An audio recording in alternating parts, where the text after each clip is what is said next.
E agora, nós temos o painel Desafios e Oportunidades da Gestão de Pessoas em Países Lusófonos. Quem vai nos apresentar vai ser o professor Kianvu Tamo, de Angola, a professora Mafalda Musseng, que é a diretora de Recursos Humanos da Universidade Eduardo Mondlane. Depois temos Cabo Verde, com a professora Rosalina Semedo de Andrade Tavares, que é a diretora do Instituto de Ciências Sociais Aplicadas. E depois nós temos os desafios em Guiné-Bissau. Cadê o Baciro? Com o Baciro só. O Baciro, ele faz atualmente doutorado aqui no Brasil, e o ponto focal dele é o estudo de políticas públicas para erradicação da pobreza. Tá? Então, eu queria propor o seguinte, que, se ficar todo mundo à mesa, o que vai acontecer? Com o pessoal que precisa de apresentar trabalhos, tá? Os outros não conseguem ver, ok? Então, eu pediria ao professor Kianvu Tamo, tá? Temos mais ou menos uns 20 minutos, né? Para cada apresentação. E, ao final, nós abrimos para as questões. Antes de mais, vou começar para agradecer a doutora, a professora Maria Luísa Teixeira pelo convite. E para nós é que é uma honra, viu, Kianvu? Partilhar. Portanto, segundo o contato, foi solicitado de apresentar alguns dados sobre Angola. E eu vou me apresentar antes de tudo. Eu sou Kianvu Tamo, professor, titular da Universidade 11 de Novembro em Cabinda. Fui reitor da Universidade 11 de Novembro durante 6 anos, mais ou menos. E muito tempo como vice-reitor da única universidade, então, Universidade Agostinho Neto. Também secretário da mesma universidade. Eu sou professor já há muitos anos, de gestão do recurso humano, de gestão, da metodologia também. E eu vou aproveitar dessa oportunidade para falar da nossa experiência. Obrigado. Falar da nossa experiência como professor investigador e, sobretudo, no setor público no meu país. Portanto, como pode constatar no mapa, Angola está aqui, tem 4 vizinhos, países vizinhos, e como tendo que caracterizar Angola, fiz um cadastro, mas em relação no continente,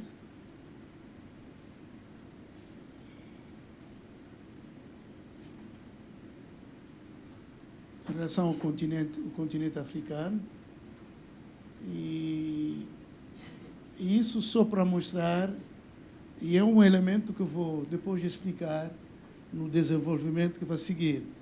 Portanto, o aumento da população urbana. E, aliás, segundo algumas projeções das Nações Unidas, o continente africano vai ser o continente, até 2050, com mais população. Isso quer dizer, esse fenômeno que estamos a verificar agora de migração ou imigração vai continuar.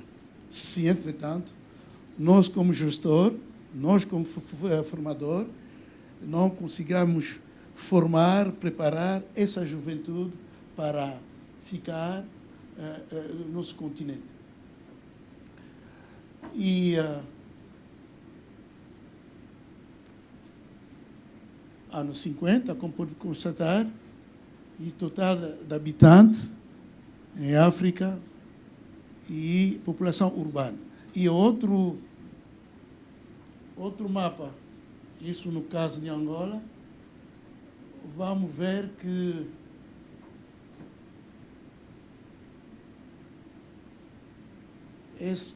são dados do INE. Isso foi realizado em 2014, o Censo Nacional da População, e a proporção da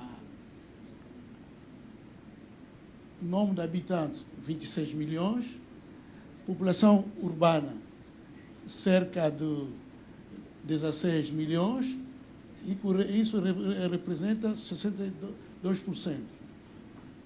E estamos quase nesse intervalo. E quando é um espaço urbano, tem muitos problemas. Problema de transporte, problema do posto médico, etc, etc. Não está a sair? Tem que fazer... Bom, ok, obrigado. Portanto, podemos imaginar, quando trata-se do espaço urbano, há muita exigência em termos de infraestrutura, etc, etc. E isso também vai explicar outro fenômeno que vamos apresentar em detalhe depois.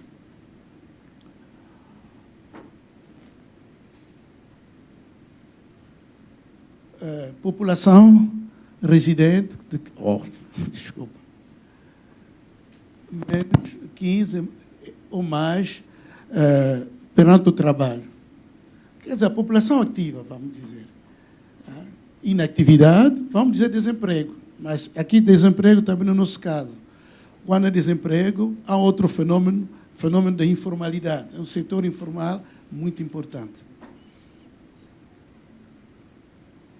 E aqui, outro elemento importante, é um quadro, foi um mapa grande, fizemos a seleção destes 3 grupos de idade, quer dizer, idade muito sensível, né, de 20 até 40 anos, e como pode constatar, isso é muito interessante, o índice de masculinidade, isso quer dizer, para 100 mulheres, o nível da cidade, né, na zona urbana, tem 89,1 homens,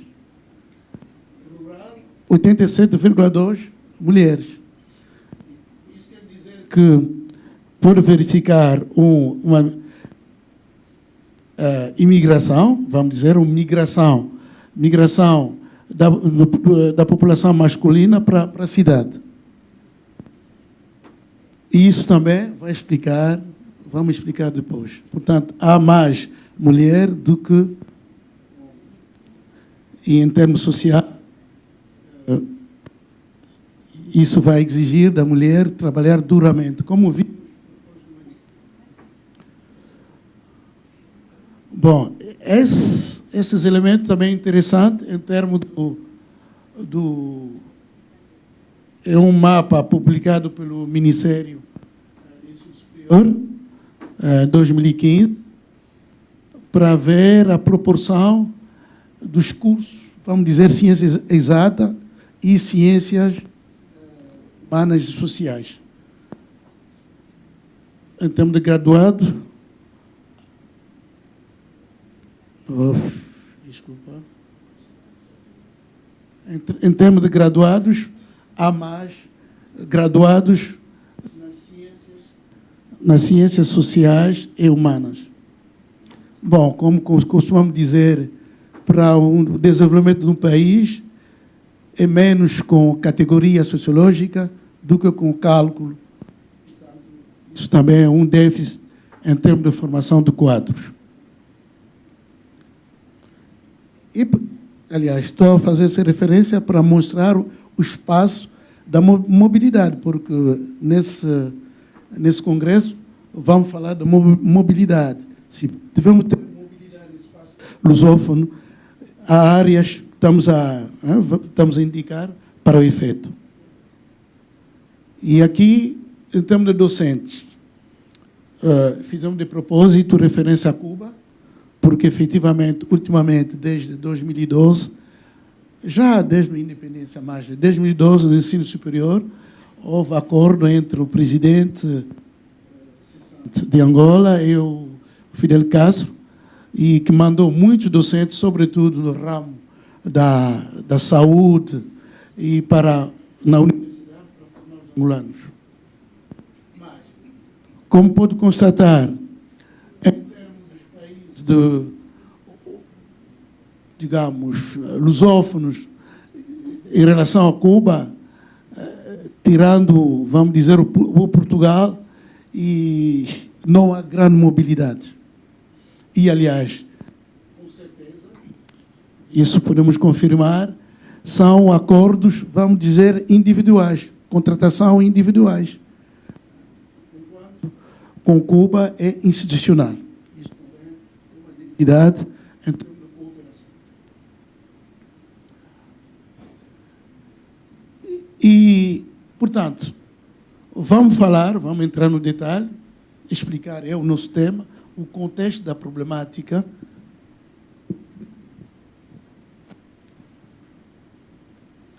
O nosso tema, portanto, é a pregnância do meio envolvente na gestão das organizações em África, mas África, não podemos falar da África em geral, sobretudo vamos falar da África subsaariana. Portanto, na nossa abordagem, vamos apresentar essa dicotomia que existe entre o global e o local e depois vamos situar a função do recurso humano na sua envolvente em relação aos fatores institucionais e os fatores socioculturais. Bom, o global. Estamos na globalidade. Né? Hoje em dia, não podemos trabalhar do local sem fazer referência na globalidade. Portanto, a globalização é um fenômeno que estamos a viver agora, porque estamos dentro de um sistema mundo, né?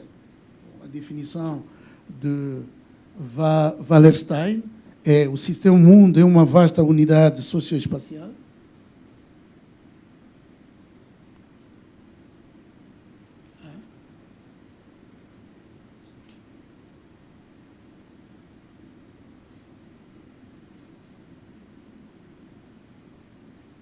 Um momento, desculpa. Um momento que é um slide que não está aí. Bom, não é muito grave.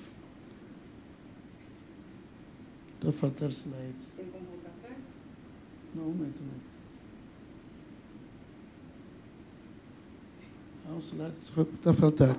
Portanto, aqui a definição do Wallerstein sobre o sistema mundo, né, que nós conhecemos também.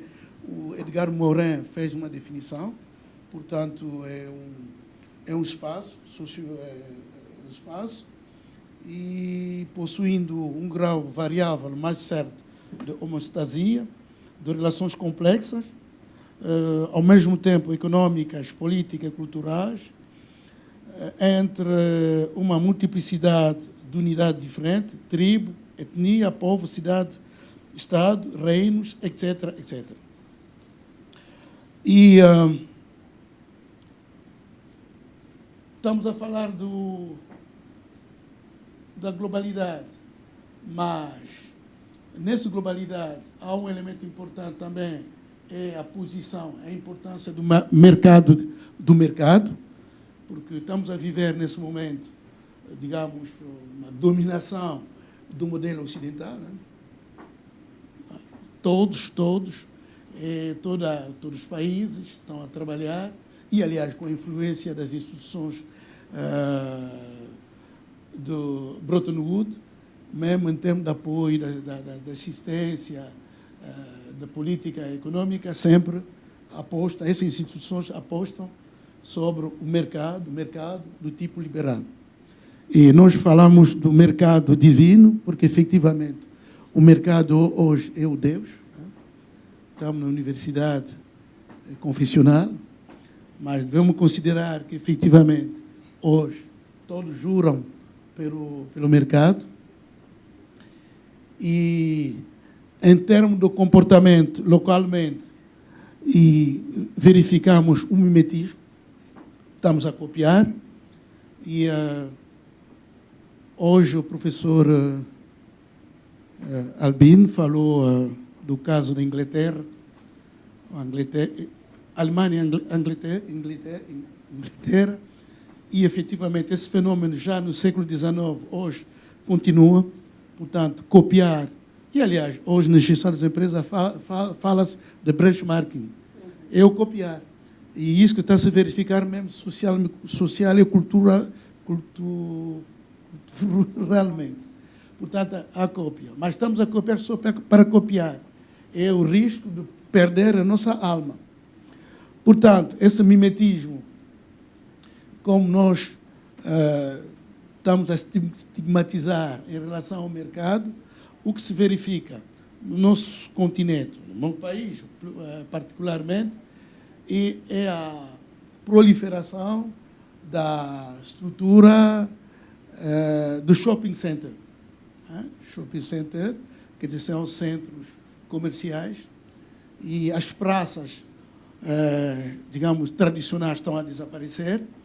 As praças, digamos, são relações humanas, sociais, e o centro, o shopping center, portanto, hoje, tornar-se, digamos, lugar de culto, é o culto mesmo, no estricto senso, culto.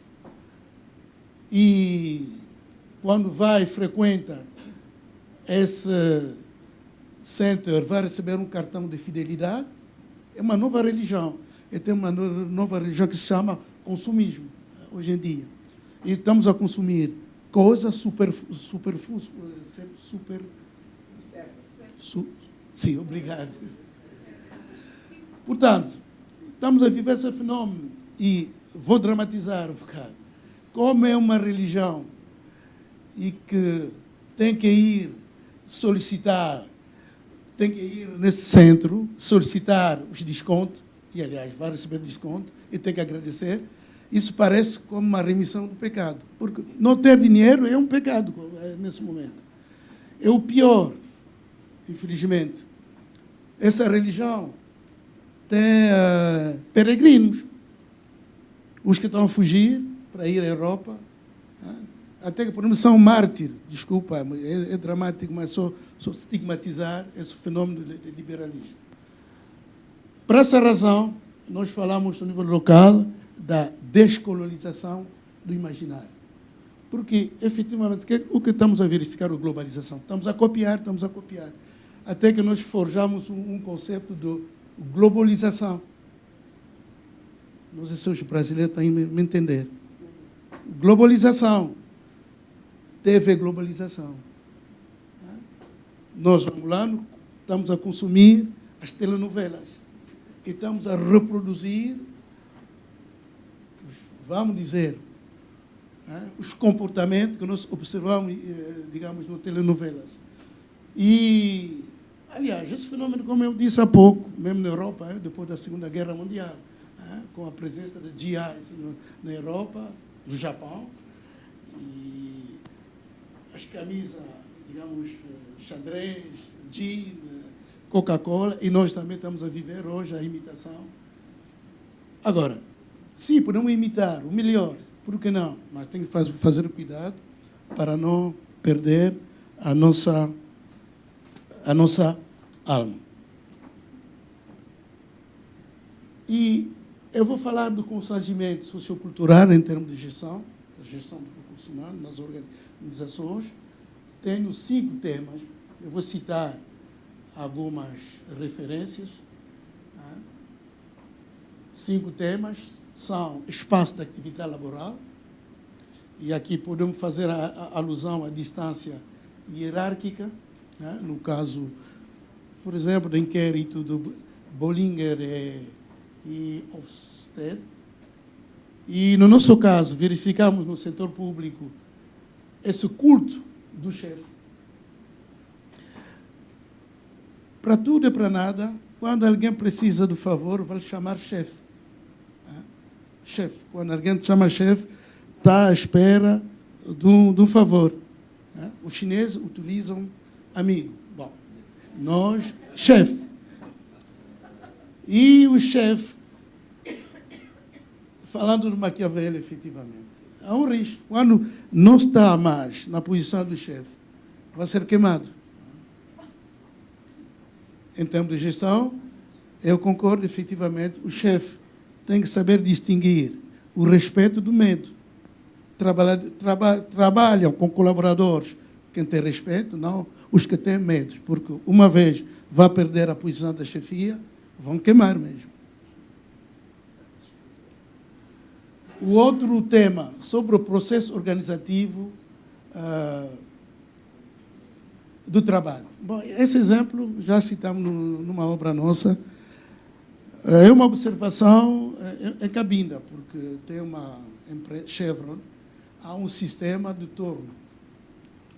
E há trabalho onshore e offshore. Portanto, 28, 28, 21, 21. Para, por exemplo, indianos, pode fazer 45, filipinos, pode fazer 45, 45. Quer dizer, 45 do trabalho, 45 dias do trabalho, 45 dias de folga. Muitos angolanos em Cabinda, sobretudo nesse tempo, continua até agora, tem 28, 28. Portanto, o objetivo dessa organização é aumentar a produtividade, porque, efetivamente, quando os trabalhadores lá na cidade, Cabinda não é muito grande, vai no fim de semana, volta com atraso, etc., etc., o processo de produção do petróleo não pode parar. E quando fica 21 dias, 28 dias, ele tem um subsídio de isolamento. E ele chama esse subsídio de corno. Está a ver? É um problema, digamos, de interpretação cultural, porque, efetivamente, a nossa abordagem é do ponto de vista cultural. E o outro tema é sobre o tempo. Aliás, é sobre a problemática da utilização do tempo em África. Há 3 tipos de relógio. Há relógio biológico, de cidadãos, dia e noite. Há tempo de descanso, tempo de trabalho. Há relógio socioeconômico da nação, tempo do trabalho, tempo de lazer e repouso. E há relógio cultural, tempo de óbito, tempo do casamento e outras cerimônias tradicionais. Mas, no fundo, na utilização desse tempo, há o que um antropólogo americano, Edward Hall, considera um sistema do sincronia e diacronia. E nós, no sistema sincrônico, o tempo é o tempo industrial, o tempo é dinheiro, o tempo é morto, o tempo é queimado, o tempo é passado. Mas, do ponto de vista diacrônico, e isso que vivemos na nossa sociedade, quase é cultural, o tempo é um recurso partilhado.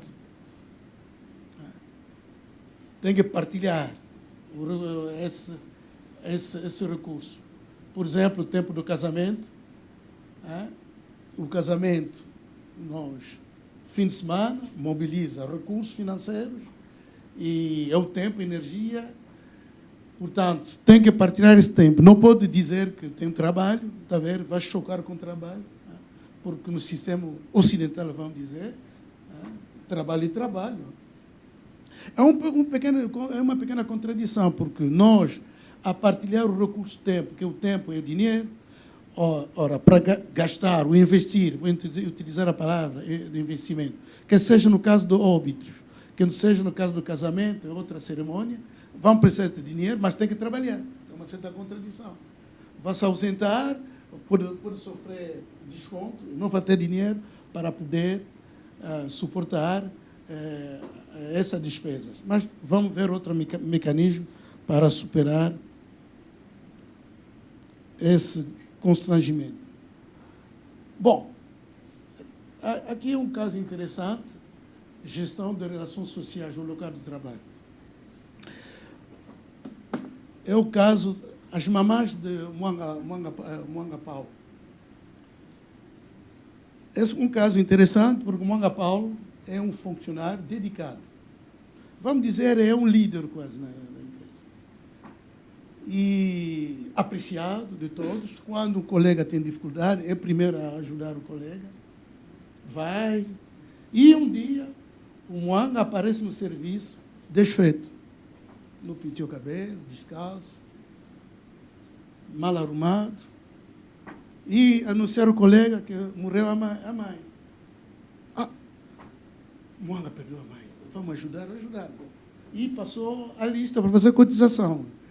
E a cotização é uma espécie de microcrédito, porque depois tem que repor. No caso, quando o outro vai conhecer a infelicidade, tem que fazer a cotização.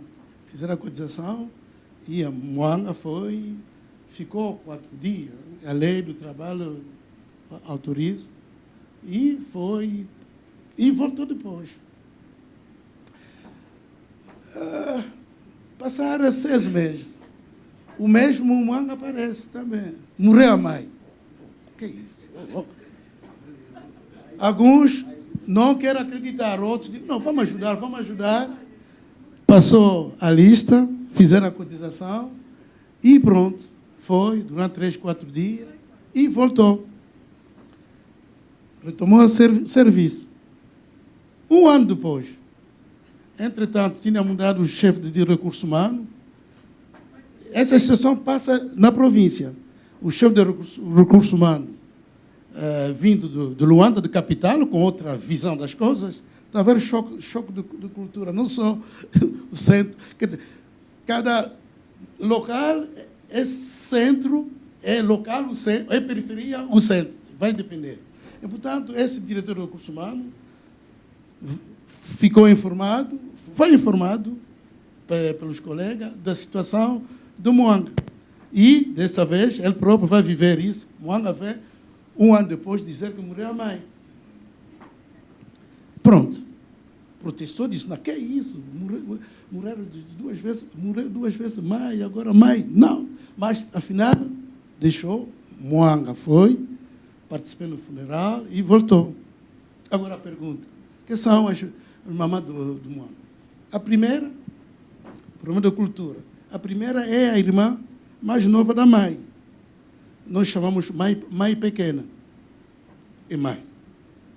Porque, não esqueça, estamos num sistema matriarcal, digamos, linear matriarcal. E, aliás, Mwanga é o único filho dos 5 da mãe. Quer dizer, é o único rapaz, vou dizer. Portanto, esse rapaz tem responsabilidade no sistema matriarca. Era a mãe pequena que morreu. A segunda que morreu é a irmã, é a prima como irmã da mãe. Tinha filho também, aquela mãe do Mwanga. Mas, em relação a Mwanga, são o filho mais novo. Portanto, Mwanga, como no sistema matrilinear, ele tem mais responsabilidade. A mãe. A terceira é a mãe biológica do Mwanga. Portanto, efetivamente, morreram 3 mamães. E, em termos de direção, como gestor de recursos humanos, tem que fazer muito cuidado. Por um lado, a aprovação de resultado, de produtividade, mas também considerar esses elementos da sociedade, para não chocar. Portanto, é o 4º tema. O 5º tema sobre evolução da carreira. Isso é muito interessante. Como pode constatar, sublinhamos aqui a palavra proteccionismo, nepotismo e arbitrariedade. Isso foi uma declaração do presidente da República naquele tempo. E aqui, essa declaração fala de nepotismo, mentalidade do compadrio, saiu de uma nota pastoral do CIEST, Confederação Episcopal de Angola e São Tomé. Uma declaração de 2016. É um fenômeno que nós vivemos.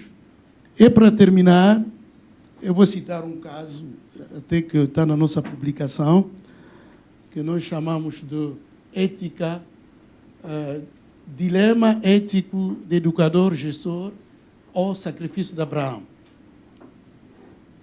Eu vou explicar esse caso. escola, um diretor da escola anunciou ao público, à cidade, ao mundo, urbe et orbe, que ele tem 60 vagas para preencher. Organizou a prova com 500 candidatos. E quando ele estava a fechar a lista, assinar quase a lista, de 60 apurados, porque dentro do 440 houve reprovados com notas positivas, mas não vão entrar, porque tinha 60 lugares. E ele recebe na mesa uma orientação do chefe. O chefe pode ser o diretor provincial, o governador, o ministro, o reitor, para admitir 20. E nós fizemos inquérito no terreno, junto do estudante, do mestrado, do doutoramento e de licenciatura, para reagir perante essa situação. É um dilema do educador. Porque o sacrifício de Abraão, eu vou explicar depois. Bom, não era pergunta binária. Fizemos em 4. Primeiro, o diretor tira 20, vai se substituir com outro 20, que está da lista da chefia, ou substituir, adicionar mais 20, vai se fazer 80. Ou então recusar mesmo, atender à lista do chefe. Ou então colocar o cargo à disposição.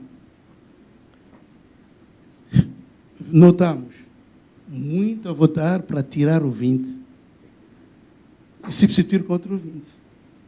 Ou então acrescentar mais 20. Isso é, do ponto de vista ético, é mau. É bom colocar o cargo à disposição ao não cumprir a ordem do chefe também. E fizemos durante um tempo. Deixamos passar um mês. Falar da ética, explicar a ética. No primeiro caso, tirar 20, substituir por 20, é uma injustiça. É a justiça social. Porque os 20 que o diretor, você vai retirar, são filho, como se diz no país, do Zé Ninguém. Talvez a mamã trabalha, vende peixe, vende jinguba na praça, e a filha, o filho, conseguiu a prova, estudando na iluminação pública, vai retirar o 20. Bom, acrescentar mais 20. As vagas de 60. 60 alunos, isso quer dizer, para uma aula de 1 hora, vamos dizer, média de 1 minuto para cada aluno. Se acrescentar mais 20, vai ter 40 segundos para cada aluno. Há o risco de qualidade, porque, entretanto, nesse mesmo país falamos da qualidade de ensino. Colocar cargo à disposição, pouco. Ou não cumprir, muito pouco. Colocar cargo à disposição, isso explica esse sacrifício de Abraão.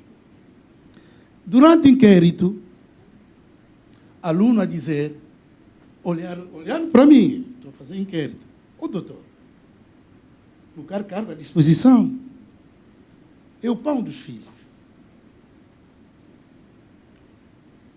Somos incapazes de fazer o sacrifício de Abraão, aceitar. É o pão dos filhos, feijão dos filhos.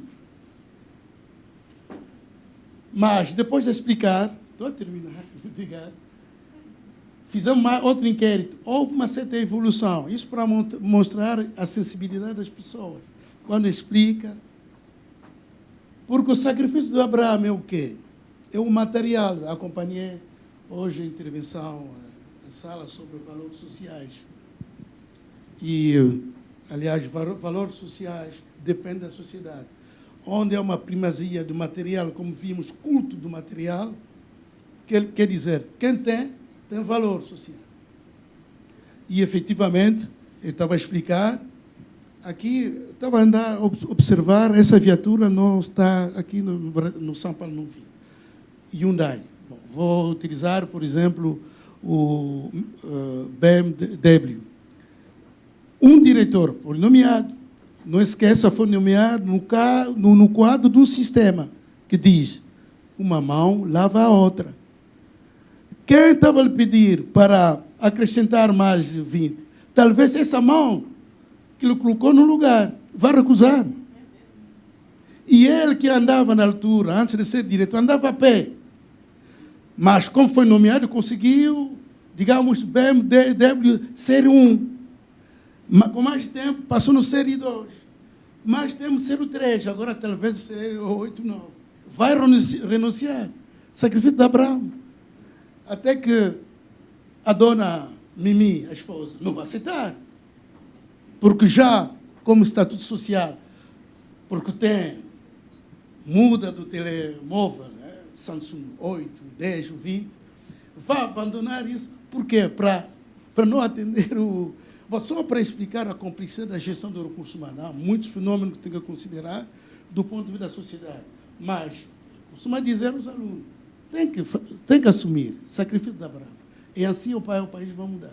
Se vamos ficar colados sempre com o material, portanto, a gestão do recurso humano,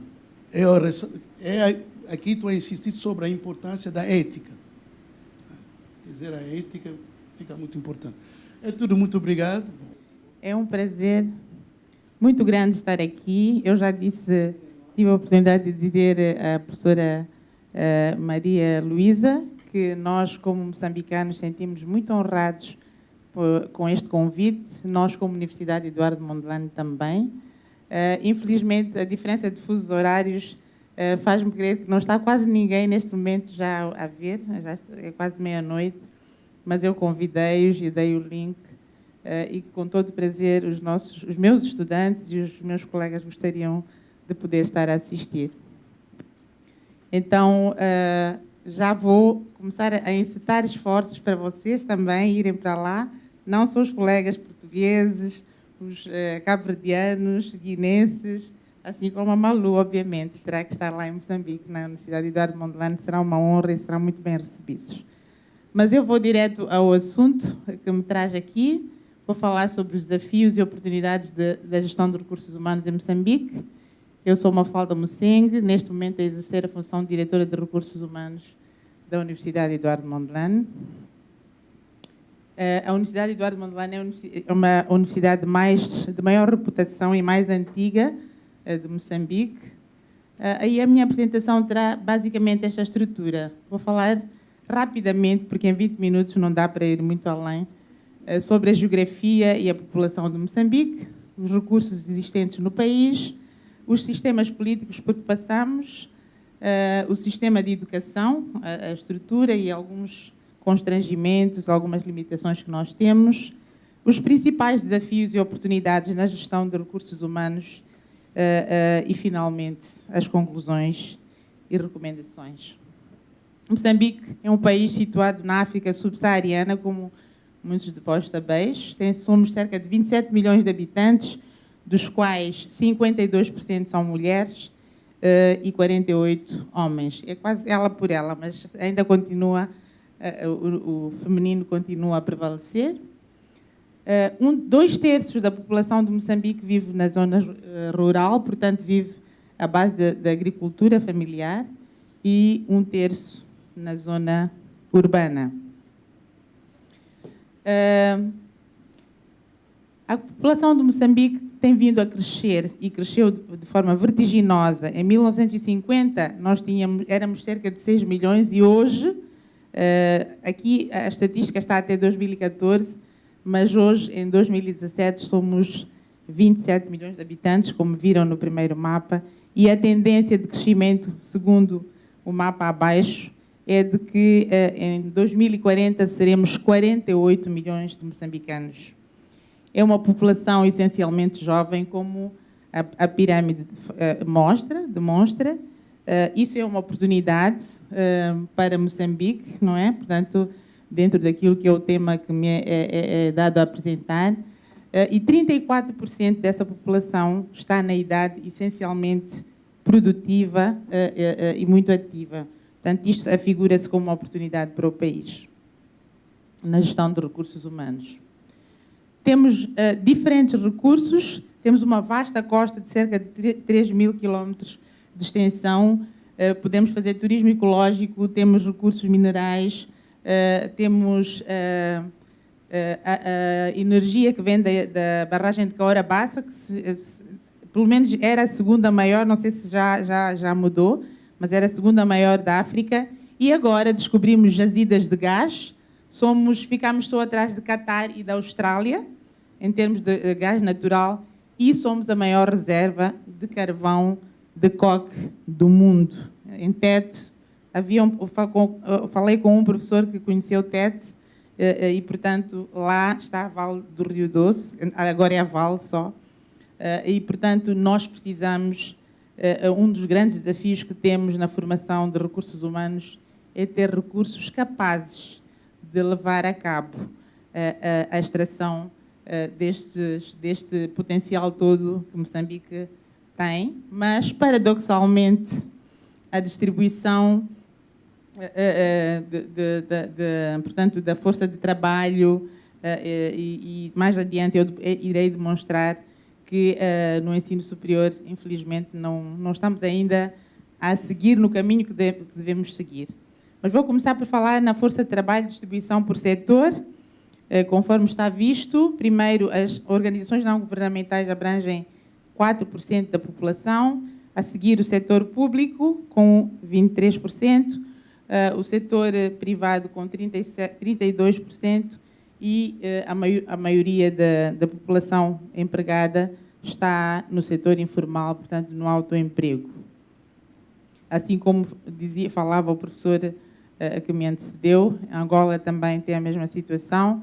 Depois aqui aparece um mapa, não pretendo que leiam, obviamente, por ramo de atividade, mas essencialmente o que eu quero dizer é que, de acordo com os ramos de atividade, 29%, aliás, cerca de 30% está na área de serviços e a indústria extrativa, portanto, que é a que neste momento é premente e neste momento é aquela que deve ser potencializada, de acordo com aquilo que são os recursos de Moçambique, só tem apenas 12,6%.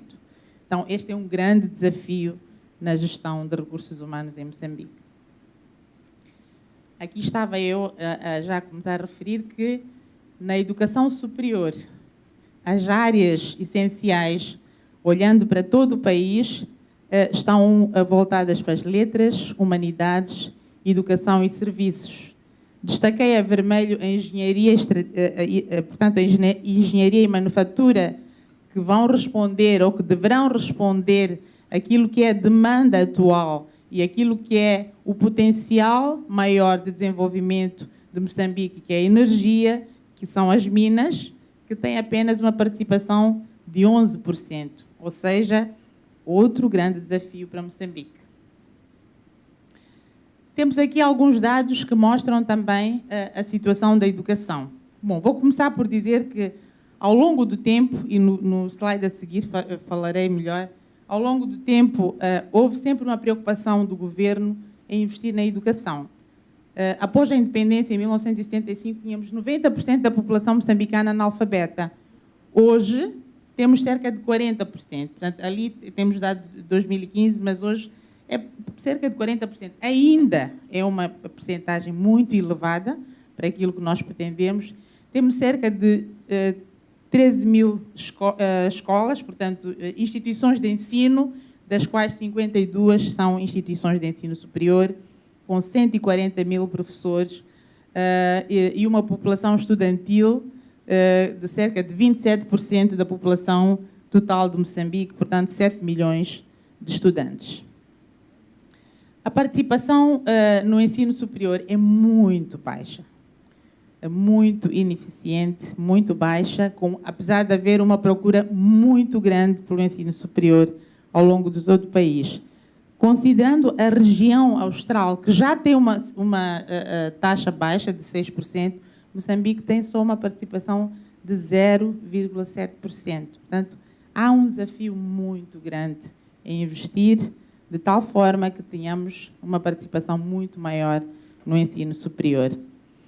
Temos também uma baixa taxa de eficiência da educação no geral, e aqui pus um dado resultante de um estudo feito em 2016, que mostra que no ensino médio a taxa de eficiência é de 5%, ou seja, aquilo que nós investimos em termos de recursos financeiros, recursos materiais e todo o esforço que é feito para o ensino, ou para investir no ensino médio, resulta só, como vamos dizer, lucro 5%.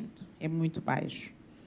Dois dados tristíssimos também, o que vem a seguir entristece bastante, que é o seguinte: é suposto um estudante da terceira classe, e no meu tempo isso era impensável. Um estudante da terceira classe tem que saber ler, saber fazer cálculos e saber o mínimo de escrita. Hoje, um estudo mostrou, em 2016, que em 100 estudantes da terceira classe em Moçambique, apenas 4 têm a capacidade de fazer leitura, escrita e fazer cálculos. É triste. Mas por quê? Porque há uma avalanche muito grande de procura, quer dizer, uma procura muito grande, uma demanda muito grande de ensino. A população e o próprio, vamos dizer, sistema de educação quer massificar, abre mais escolas, quer aumentar e aumenta professores, aumenta escolas, e também é preciso que os outros que vêm, outras crianças que vêm nascendo, também entrem para a escola. Então faz com que nós, infelizmente, começamos a ser menos e cada vez menos exigentes. Mas é impensável um estudante da terceira classe não saber ler e escrever. Acontece em Moçambique, e este estudo demonstrou isso.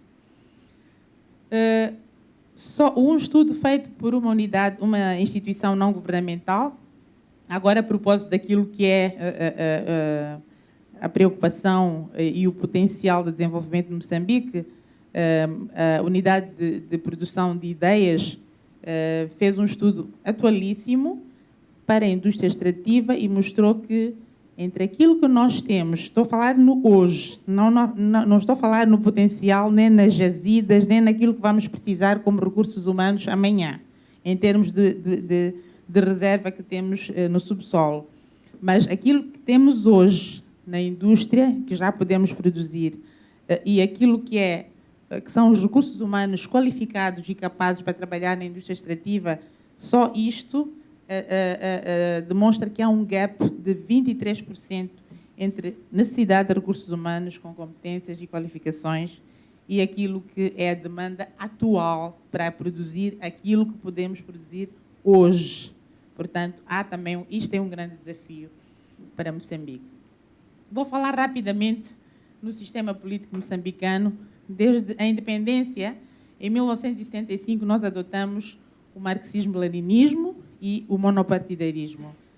Ficamos independentes, portanto, em 75, e em 1986 esta situação mudou para uma economia mais liberal e adotamos o multipartidarismo que prevalece até hoje, não é? Democracia, eleições e tal.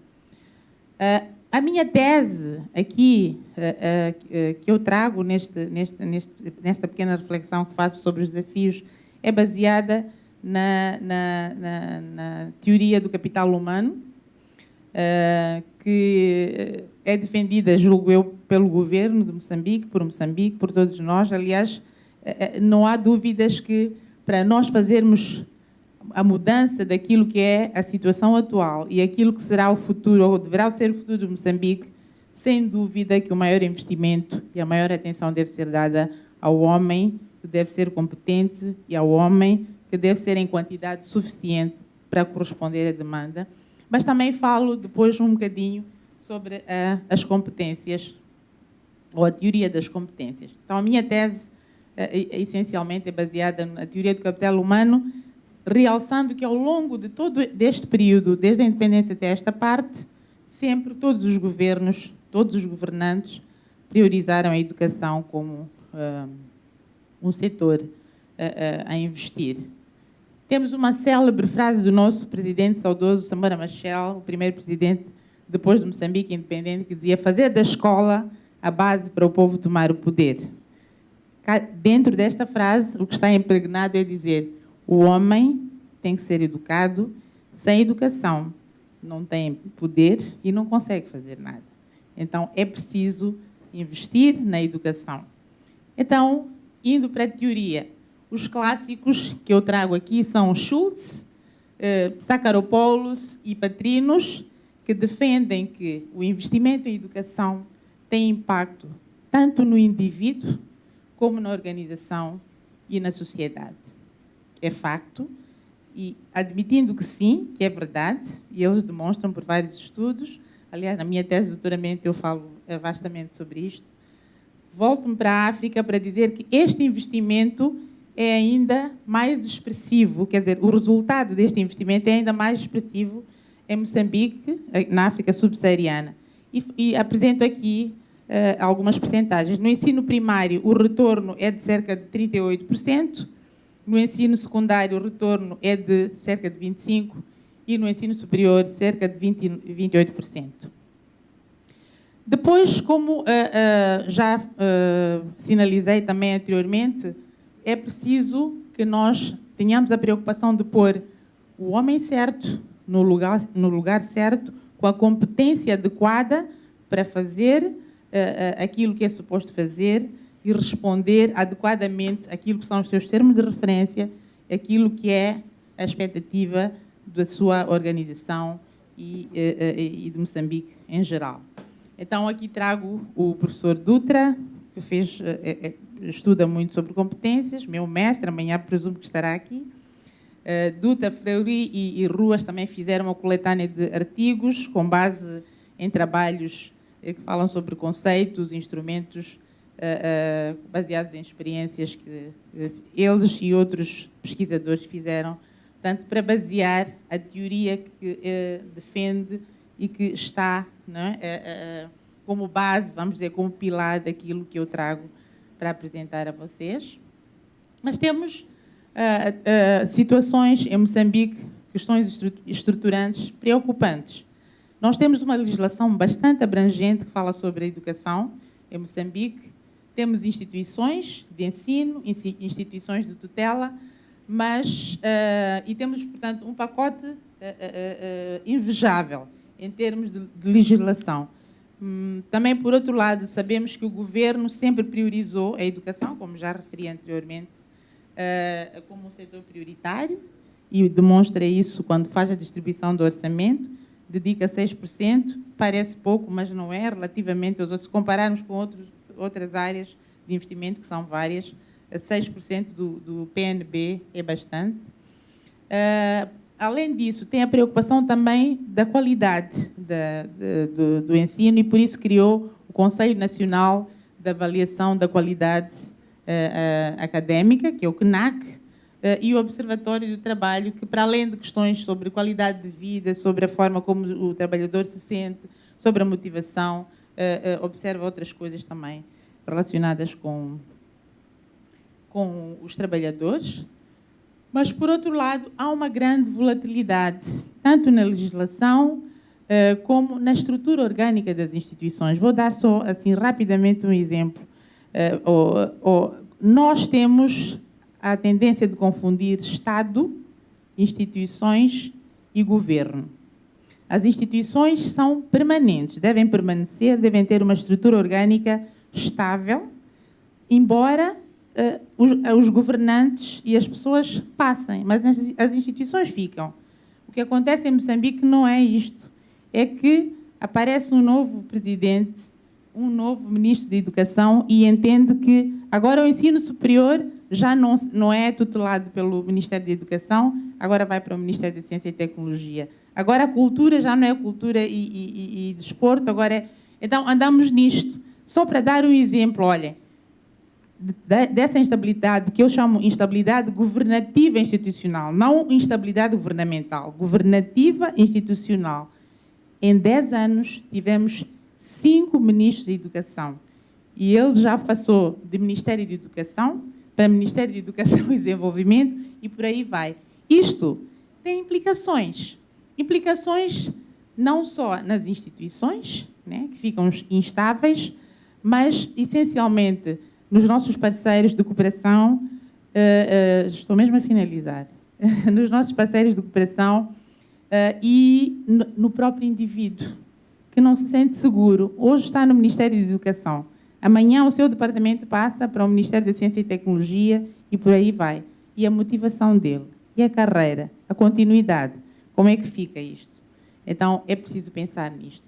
Então, o desafio grande que nós temos na gestão de recursos humanos é criar disponibilidade, ou seja, pessoal suficiente, competente, para poder fazer frente àquilo que são as demandas de Moçambique, qualificados, com competências, disponíveis, como já disse, mas também temos que formar o homem para evitar situações tristes como acontece nos nossos países, infelizmente.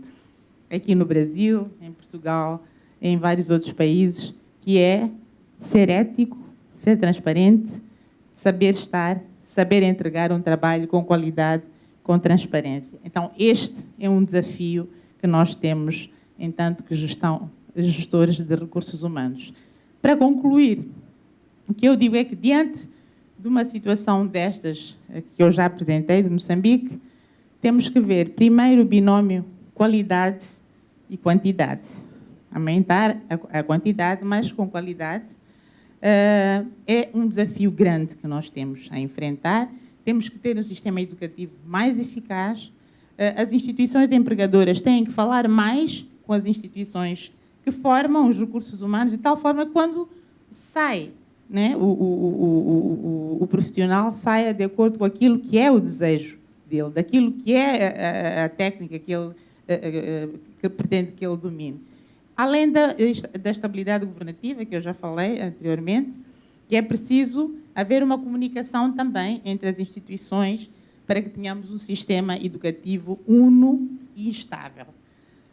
E só para realçar aquilo que eu já falei, historicamente, Moçambique sempre teve, independentemente dos governantes, a ideia de que os recursos humanos são o recurso essencial e continua a pensar desta forma, de tal forma que Moçambique só poderá desenvolver se tivermos como princípio que temos que formar um homem com competências, com qualificações e com uma mentalidade, um saber agir, estar, que seja ético para corresponder àquilo que são as necessidades de Moçambique.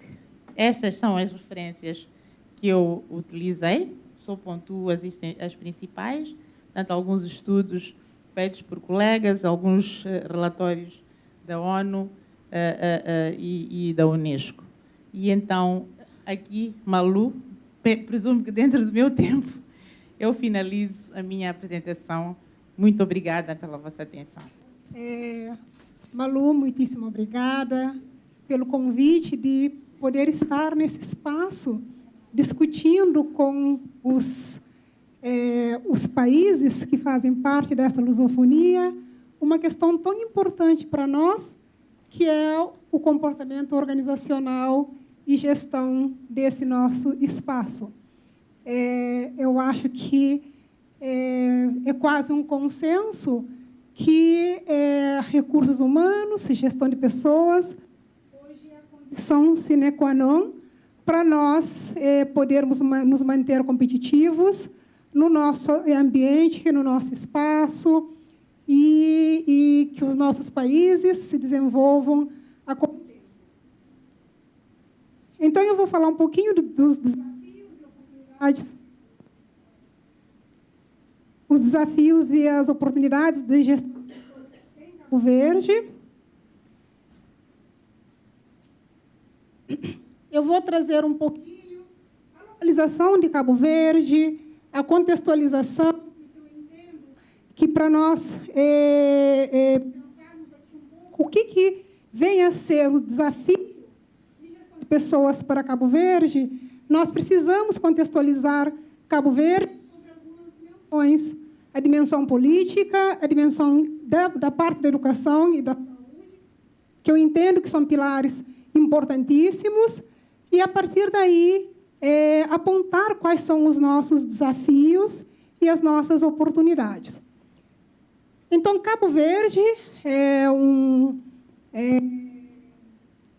arquipélago composto por 10 ilhas, localizada no meio do Oceano Atlântico. Essas 10 ilhas descobertas pelos portugueses em 1460. Foi colônia de Portugal, no entanto, do século XV até 1975. A localização de Cabo Verde está a cerca de 570 quilômetros da costa ocidental da África. E em 5 de julho de 75, assim como os demais países africanos de língua oficial portuguesa, Cabo Verde proclamou a sua independência. No momento da independência de Cabo Verde, em 75, abriu assim, o país se abriu ao mundo e começou a onda da imigração. Tanto é que hoje nós temos mais cabo-verdianos fora de Cabo Verde do que dentro do país. Aí, contextualizando isso, eu passo para uma dimensão, que é a dimensão política, que eu acho que é uma dimensão também que vai nos ajudar a traçar um pouco o que é o desafio de gestão de pessoas para Cabo Verde. Então, de 75 a 90, em 75, proclamamos a independência de Cabo Verde. De 75 a 90, nós tivemos, com o regime de partido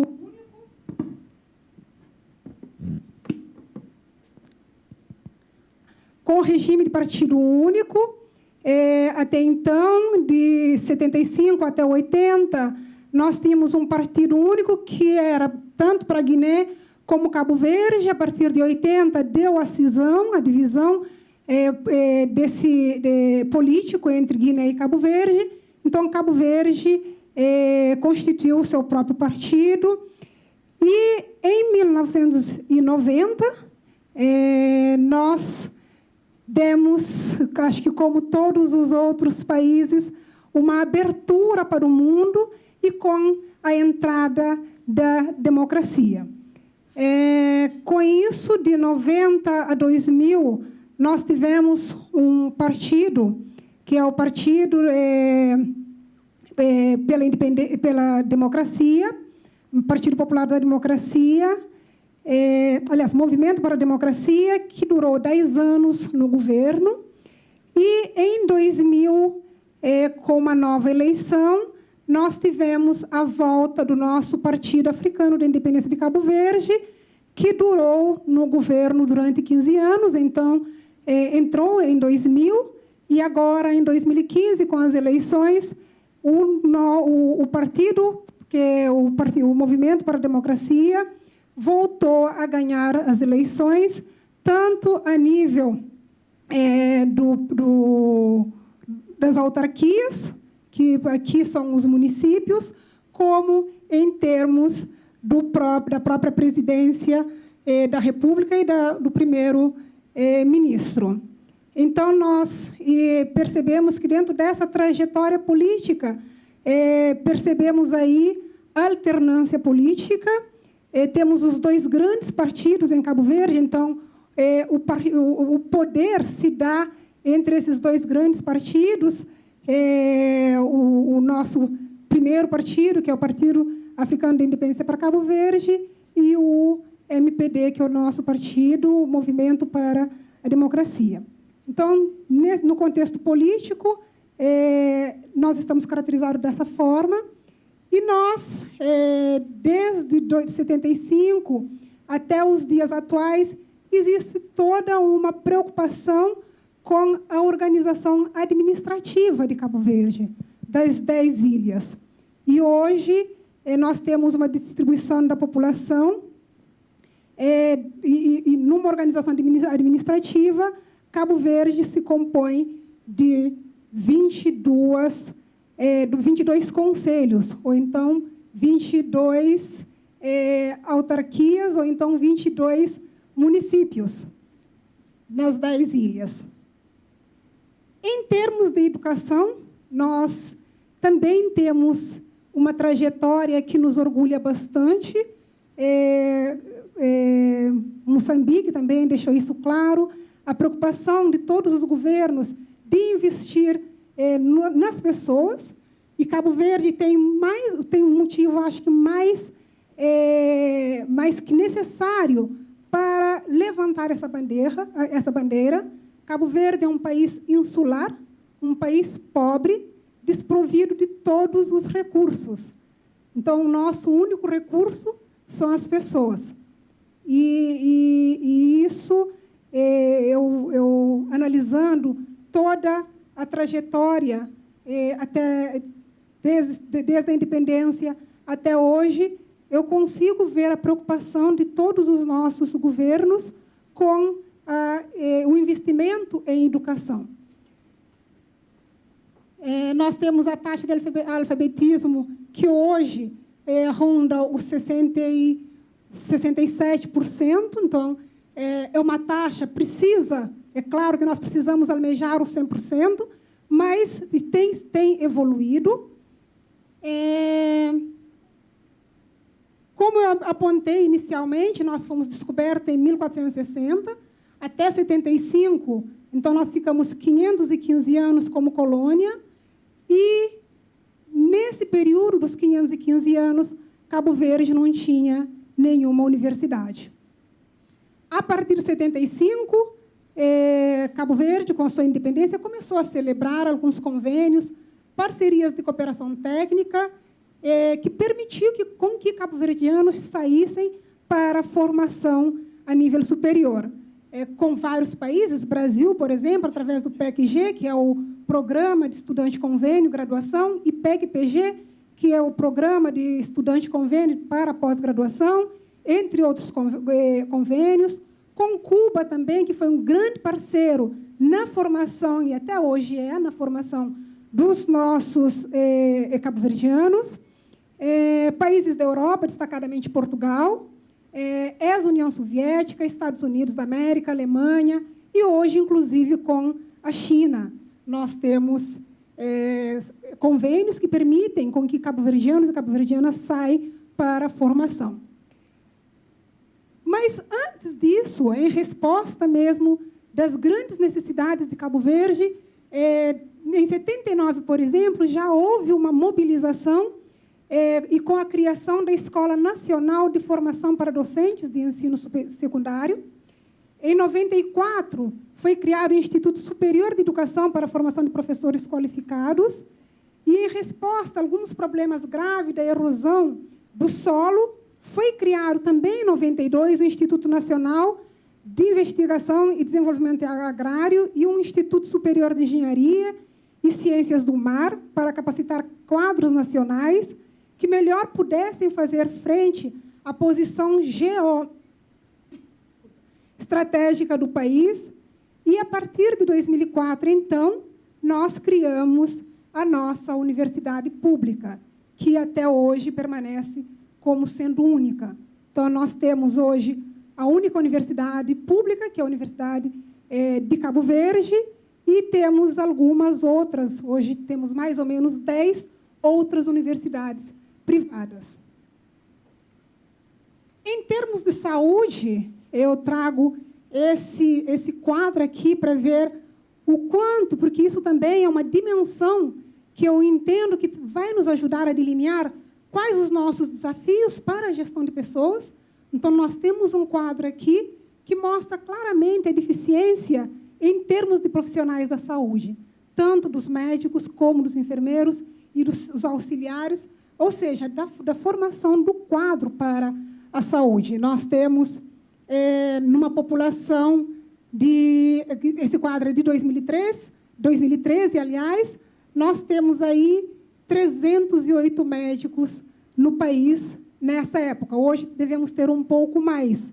E 594 enfermeiros. E hoje nós devemos ter um pouco mais, até porque a Universidade de Cabo Verde hoje oferece o curso de enfermagem e estamos prestes a celebrar também, a iniciar o nosso curso de medicina.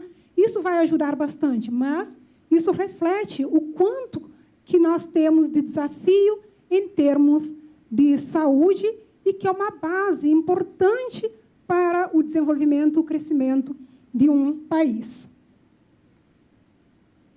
E, com isso, trazendo esse quadro político, esse quadro da educação e esse quadro da saúde, eu coloco aqui alguns desafios e oportunidades de gestão de pessoas. Todos os países, se não quase todos, ou todos, eu uso dizer todos, isso ficou patente nas falas que nós tivemos hoje pela manhã e que agora também nas apresentações dos colegas que me antecederam, perpassam pela reforma da administração pública. E essa reforma da administração pública acaba nos trazendo ou nos impulsionando a ter algumas atitudes.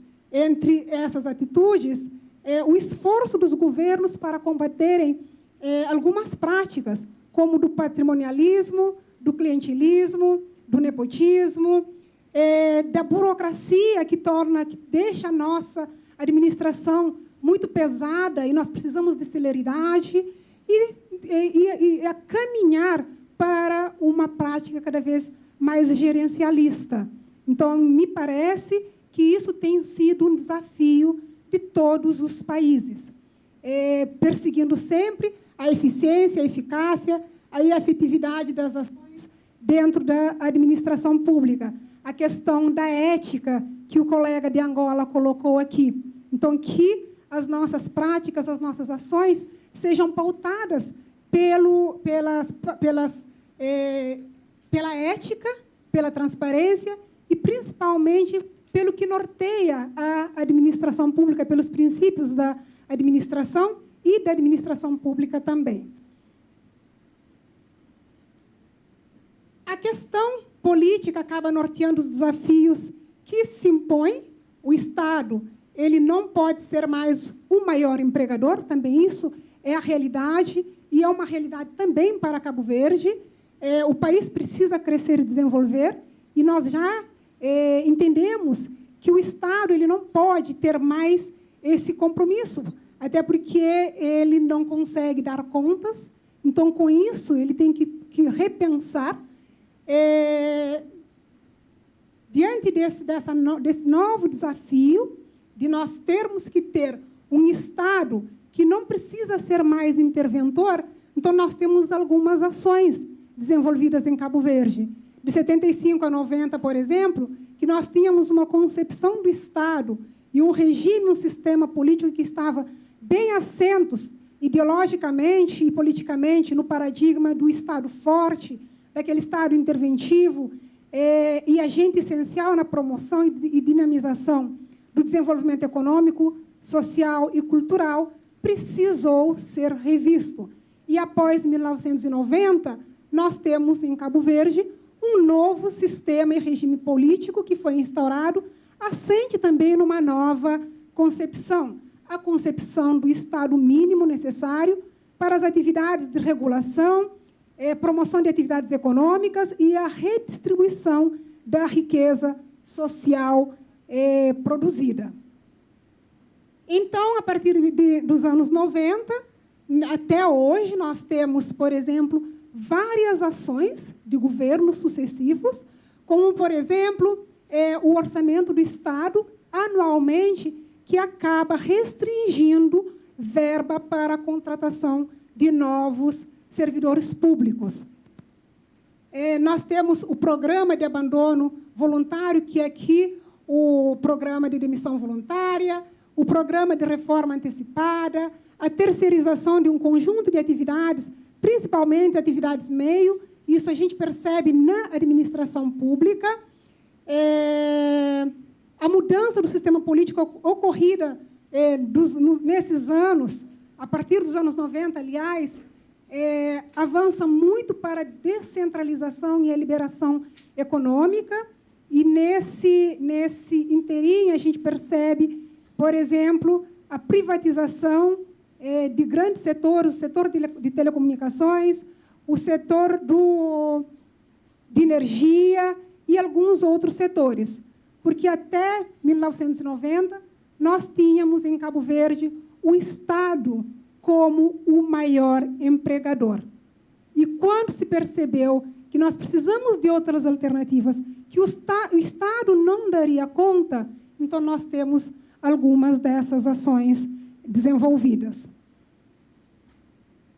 E o processo de privatização, muitas vezes, é muito questionada, e, às vezes, a gente até percebe, nós temos casos que teve privatização e depois voltou para o Estado, porque a gente percebeu que a privatização, naqueles moldes, não deu resultados que se esperava, mas que nós precisamos realmente ver para aquilo e procurar uma solução de ter produtos e serviços oferecidos ou pelo Estado ou por setor privado, mas que isso acaba trazendo, alavancando o crescimento e o desenvolvimento do país.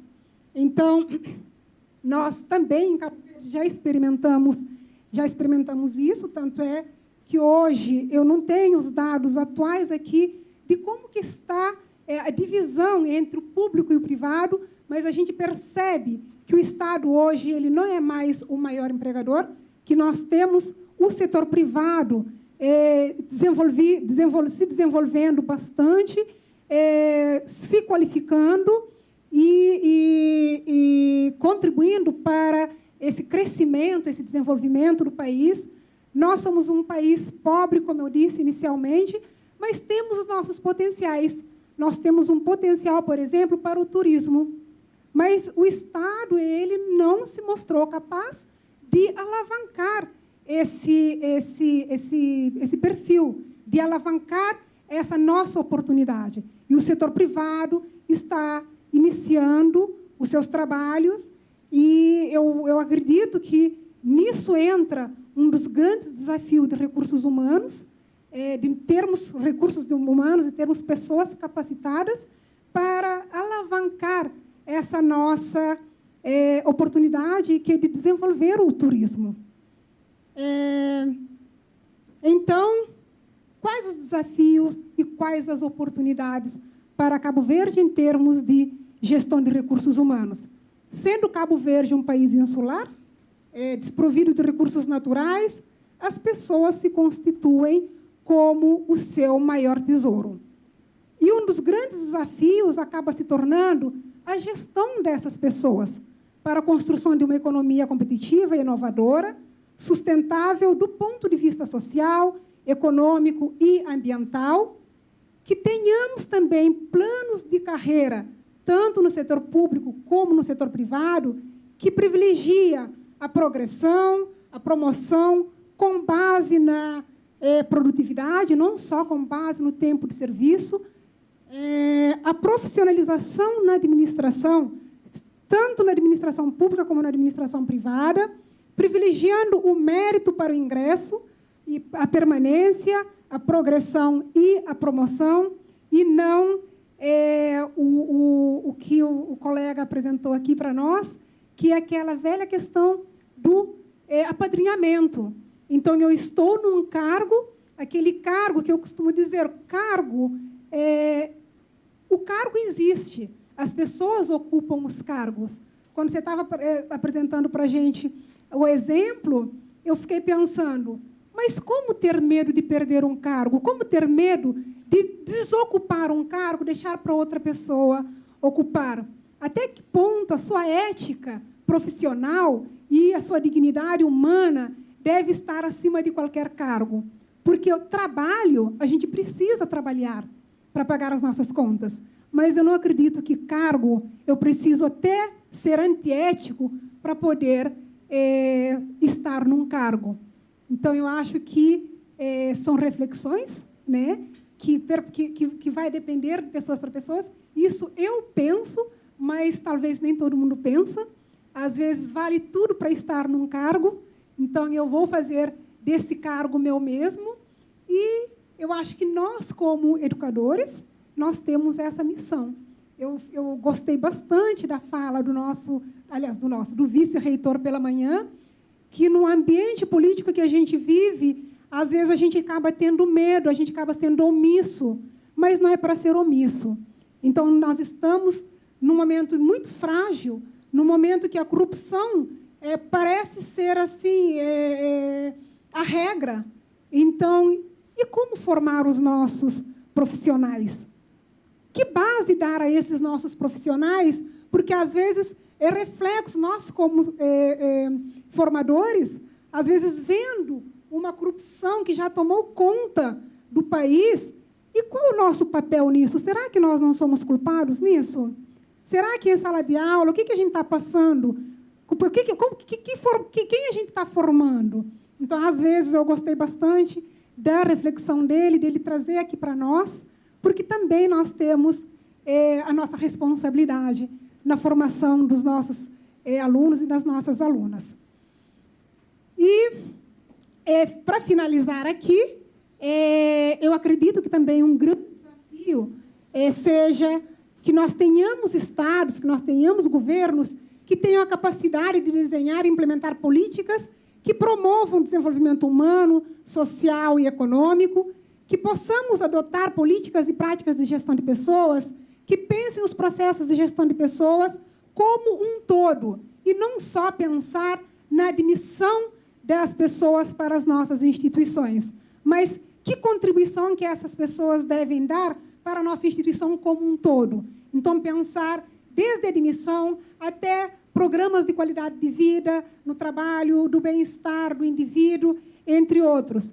E também pensar em planos de carreira, capacitação e desenvolvimento das pessoas que pensem em reverter em um valor econômico para as pessoas e um valor social para a nossa sociedade.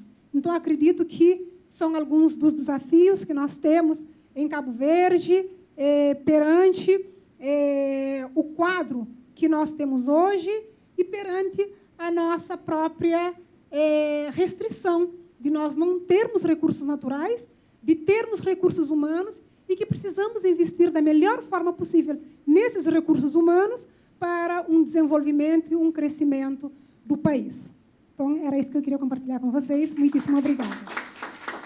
Então, rapidamente, alguns dados que são importantes para a apresentação do país, para que a gente entenda realmente o que acontece nesse espaço lusófono que, ao longo dos anos, tem ficado um pouquinho atrás em relação aos outros países que aqui estão.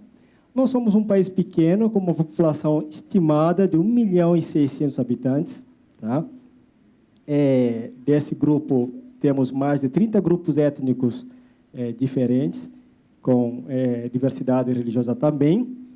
E a nossa renda per capita é muito pequena, 1,362 ainda está abaixo da média dos países subsaarianos, né? E a tempo médio do indivíduo na escola é de 2,8, que é também menor que todos os outros países dessa sub-região.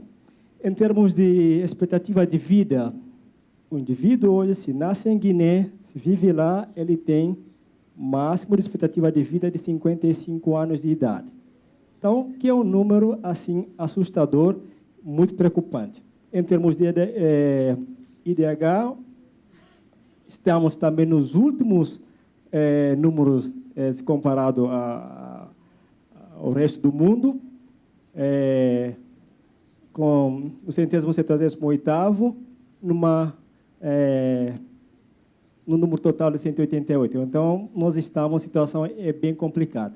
Então, por isso que a minha discussão aqui vai se versar mais a questão da desigualdade e pobreza em si no país, para tentar trazer realmente, não sei se serve para justificar a ausência da Guiné, mas também para que a comunidade entenda o que acontece e como a comunidade poderá cooperar com o nosso país.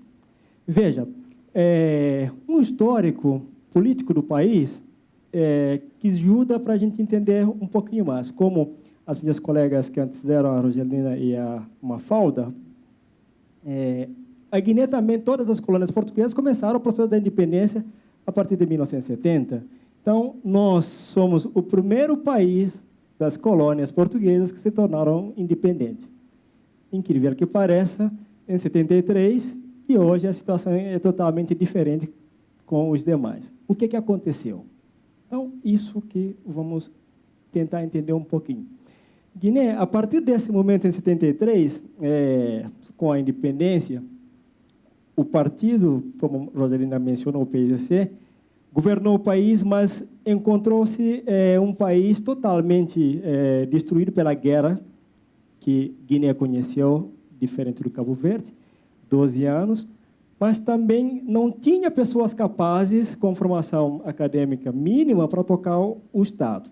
Então, eram todos guerrilheiros e começaram a tomar conta do país. O primeiro presidente da República foi já falecido Luiz Cabral, que os senhores devem conhecer, faleceu em Portugal, era irmão do Cabral. Em 1980, se dá um golpe de Estado para o então general João Bernardo Vieira Nino, que acusava Luiz Cabral de favorecer o Cabo Verde, porque eles nasceram em Cabo Verde, então tinha todas aquelas questões. O projeto inicial do PSC era formar um país único entre Guiné e Cabo Verde. Então, o Cabral faleceu, antes da independência, esse projeto não se aconteceu. Então, começa a nossa turbulência a partir desse 73. De 1980 até 94, a Guiné viveu sob um regime de partido único, desse general João Bernardo Vieira, em que ele dominou o cenário, governou à base de ferro e fogo. Então, o que ele queria era aquilo, não tinha oposição, nem se cogitava falar em discutir algumas questões nacionais.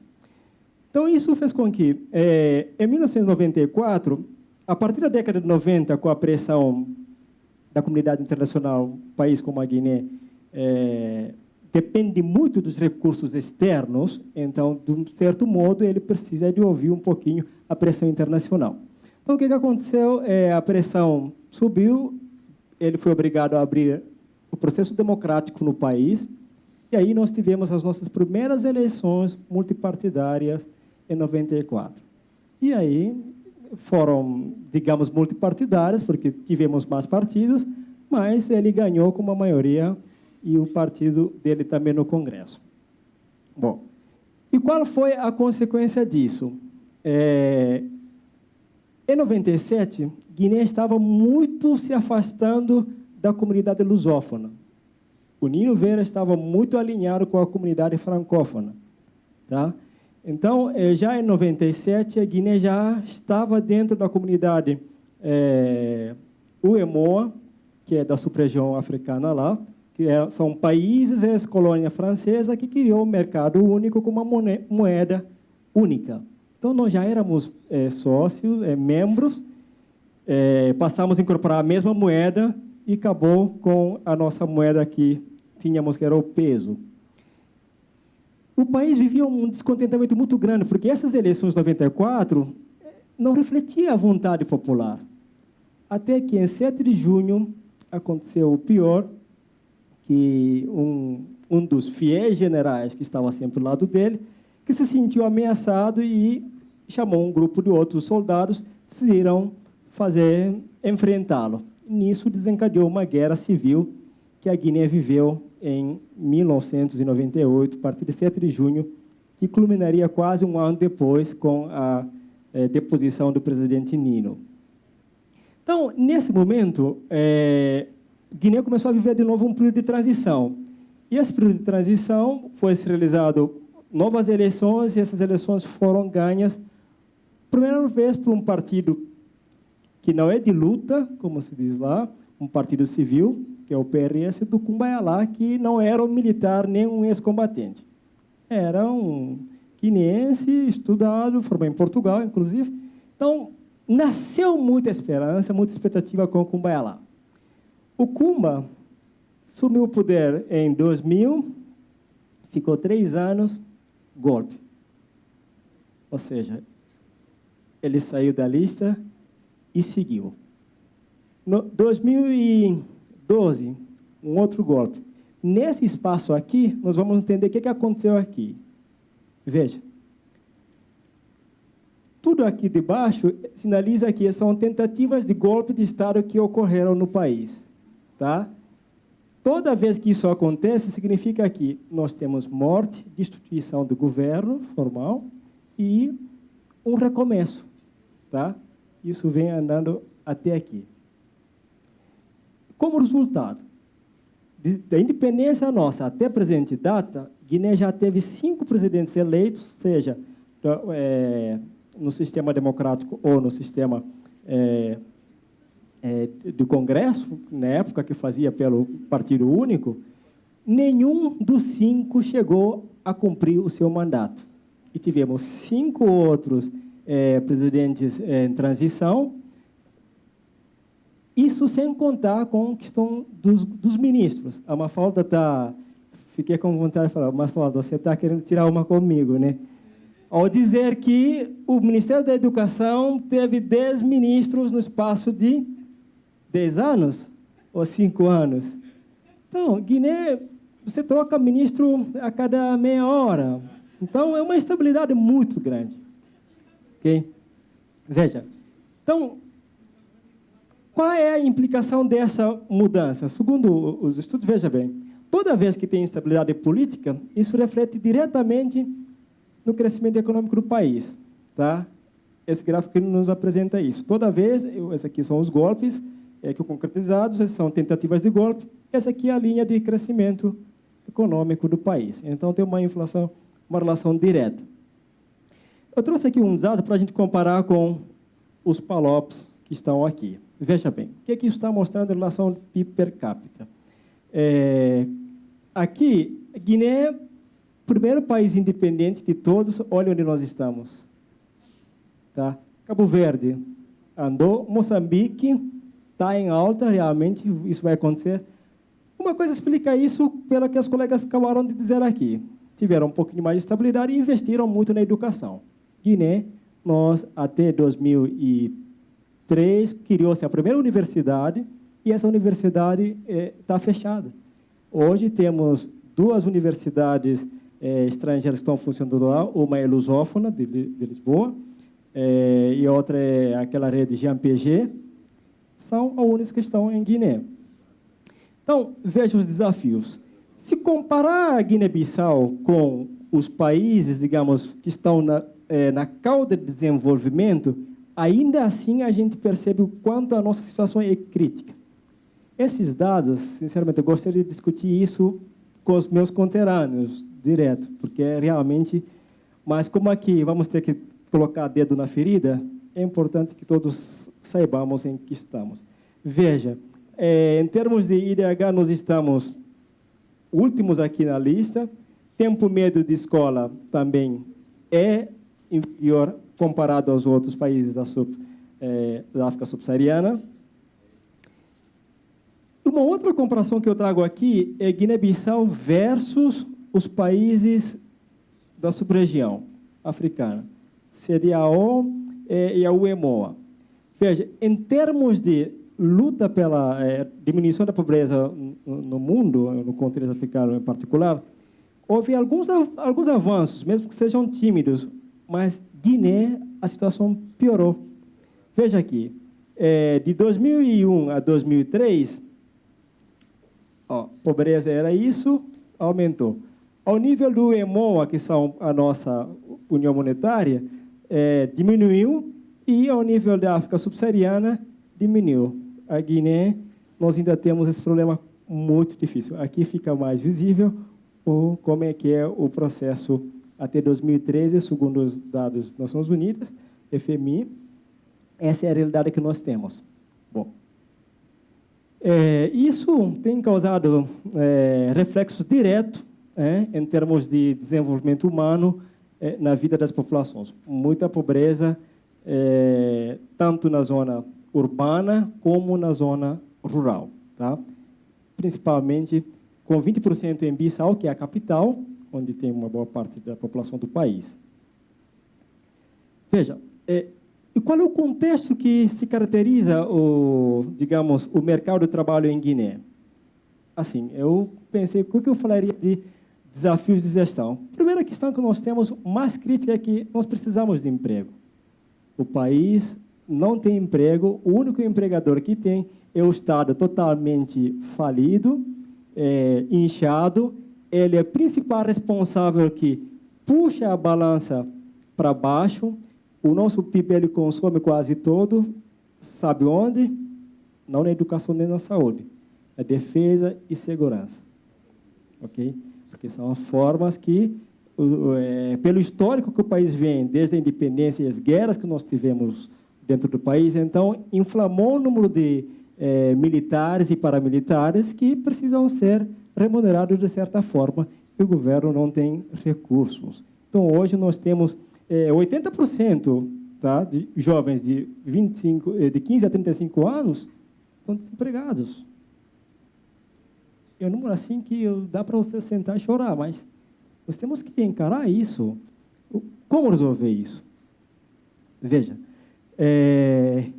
ainda mais, nos últimos anos, de 2003 para cá, começou com a abertura das universidades, digamos, a situação começou a apresentar algumas melhoras do ponto de vista de recursos humanos qualificados.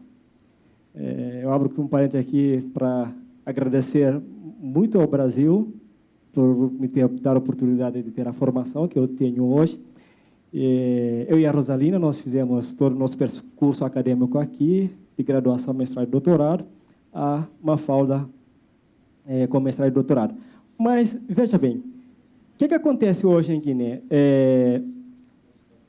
Com as universidades, estão se formando já pessoas, só que as universidades que estão lá não estão oferecendo cursos que atendem à realidade local. Então, nós temos, eu agora estive lá em janeiro, uma porrada de jovens formados, alguns em Senegal, estão lá sem emprego, e eles não têm nenhuma iniciativa, uma orientação de como ele poderá se desenvolver, por exemplo, se empreenderem, que é uma alternativa. Tá? Então, e o país ainda carece de sistemas financeiros que poderia capacitar esses jovens na formação ou de eles empreenderem. Tipo que nós temos aqui no Brasil o SEBRAE, que orienta bastante essa comunidade, que nos nossos países ajudariam muito. Okay? Está acabando. Dos desafios. O maior desafio que nós temos é emprego. Nós não temos emprego. Não tem indústria, serviços, tudo... É um mercado totalmente informal. Tá? Pequenos negócios. Como é que você consegue fazer alguma coisa nesse sentido? Olha, houve tentativas de vamos melhorar isso. Depois da Guerra Civil, um governo de transição, a ONU com seus objetivos de milênio, metas de milênio, sentou-se com o governo de transição, olha, nós vamos ajudar vocês para vocês contribuírem para que a ONU nós atinjamos a nossa meta. Então, vamos criar um programa conjunto que nós vamos chamar de Documento Nacional Estratégico de Redução da Pobreza, cujo foco também seria até 2015. Então, esse programa tinha como objetivos reforçar a governação, que estava muito debilitada depois do conflito político-militar que o país viveu, e criar bases para desenvolvimento e aumentar acesso a serviços e infraestruturas de base, que ainda nós carecemos. Esse programa DENARP, em função do primeiro quadro que eu mostrei dos golpes, acabou em 2009, porque houve um golpe lá, morreu. E eu estou estudando isso na minha tese de doutorado, eu estava discutindo essa questão do DENARP. Quando eu fui para a Guiné para colher dados, já com projetos qualificados, professora, chego lá para colher dados, olha, lamentamos, mas o programa DENARP, ele parou em 2009. A última fase, que era 2015, não temos dados. Então, tá bom. Vocês têm alguns dados? Não temos. Por quê? O ministro Flávio levou. É assim. Então, você não tem dados. Então, me apresentaram uma nova proposta, que é esse Terra Arranca, que foi submetido aos parceiros de desenvolvimento numa mesa redonda em Bruxelas, para indicar, digamos, caminhos para poder lançar bases mínimas para começar a falar em desenvolvimento. Tá?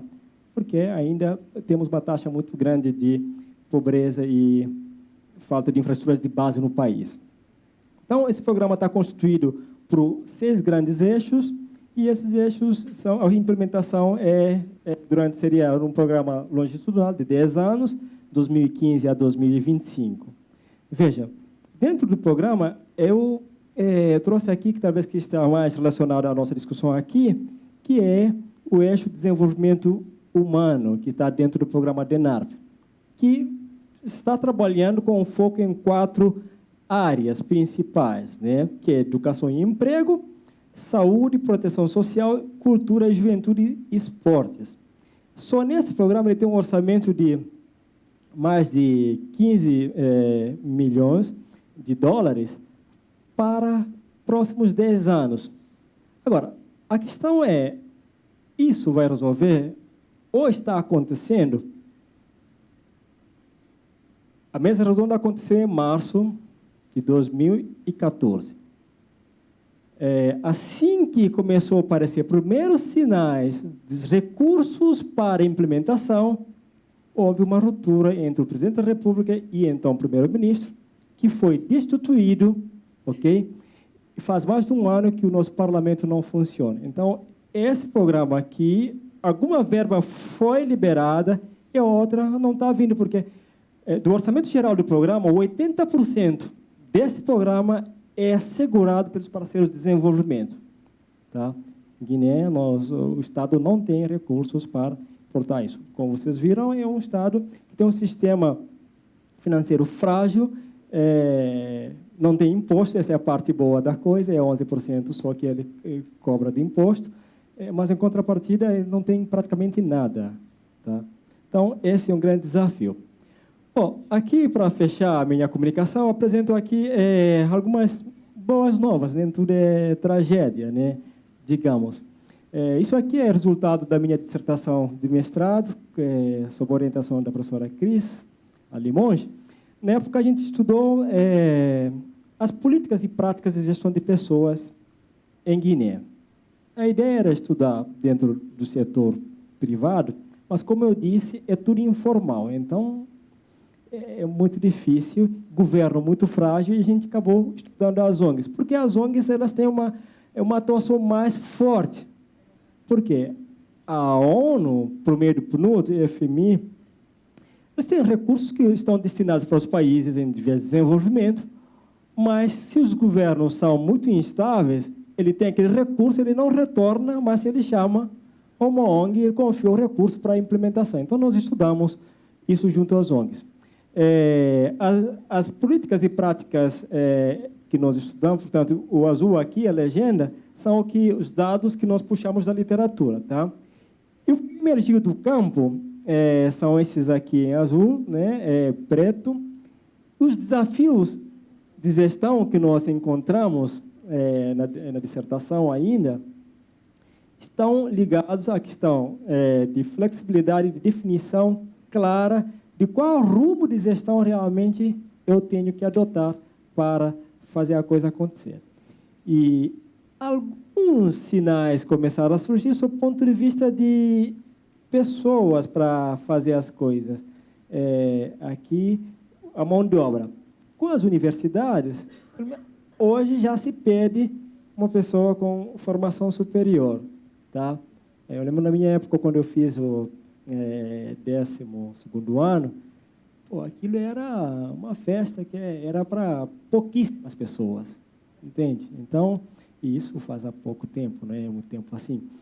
Então, e agora você começa a ver que realmente a presença das universidades, o investimento em educação poderá, de alguma forma, ajudar a gente a sair desse ciclo vicioso. Tá? E eu, no doutorado, tenho discutido muito essa questão, estudado bastante a área econômica, a teoria econômica, que qual é o melhor modelo, realmente, para estancar essa sangria que Guiné vive. Tá? Todos os documentos, os relatórios que eu peguei das Nações Unidas, FMI, Banco Mundial, afirmam taxativamente que Guiné está nessa situação por causa da instabilidade política, que nunca teve nenhum presidente que cumpriu o mandato, então não tem como fazer alguma coisa. E em janeiro eu fiz um artigo usando dinâmica de sistemas, ou sistemas complexos, como se queira chamar o nome. O artigo mostra o seguinte, que, na verdade, isso tem base teórica dos economistas desenvolvimentalistas, que a causa da instabilidade política, na verdade, a instabilidade política, ela não é a causa do nosso subdesenvolvimento ou da nossa miséria, mas sim ela é um elemento, é consequência de quê? Da miséria muito grande, poucos recursos que estão concentrados num local e todo mundo briga para chegar lá. Tá? Isso ficou evidente nesse caso Terra Arranca, com um partido eleito com maioria no parlamento. Mesmo assim, o primeiro-ministro formou um governo de coalizão. O presidente da República é do mesmo partido que o primeiro-ministro. No dia que chegou os primeiros dólares, tchau, confusão entre os caras. Então, essa é a realidade da Guiné. Bem, é isso que eu queria compartilhar com vocês. Desculpem se eu excedi um pouco o tempo, mas esse é um assunto que eu sou apaixonado, eu gosto. Eu estou aqui já há 11 anos, mas eu sempre estudei a Guiné desde graduação, mestrado e doutorado. Espero que algum dia a gente consiga colocar pelo menos o trem nos trilhos. Muito obrigado. Eles nos trouxeram conhecimentos que talvez para quem é de Portugal não sejam tão novos, tá? Que vocês têm um convívio muito grande com os países africanos.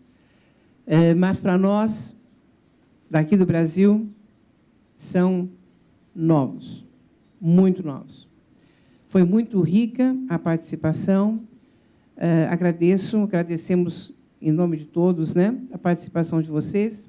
E eu queria só fazer a seguinte colocação. Pelo que eu pude compreender, nós temos aqui duas grandes questões no mundo lusófono em relação ao desenvolvimento de recursos humanos. Uma que é a questão cultural.